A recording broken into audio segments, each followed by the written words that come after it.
paling baik bagi pulau menjelang hari itu adalah sudah luar 60 derajat. Bonyolnya PRT, karena PRT juga yang positif. Akan daripada kampung di desa, dia cuma lambat fit, lambat. Lagi orang dia menunggu bangun dia itu dia harus dikontrol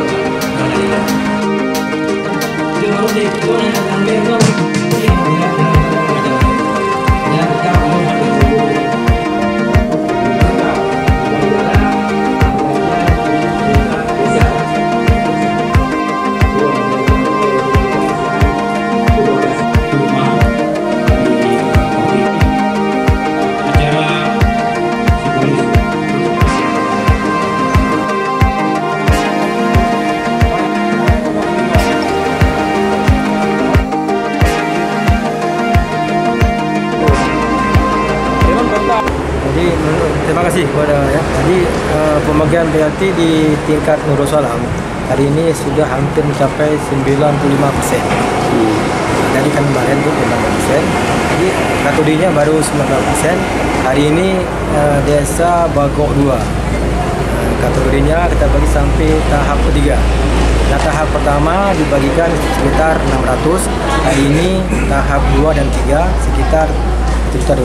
Jumlahnya kan 800 untuk tahap ketiga. Jadi dengan harapan pada ini setelah saya perintahkan kepada Polisi untuk melakukan bisnis kemarin dan ini terbukti bahwa penyaluran BLT di tingkat desa Bagok 2 berjalan sesuai dengan harapan.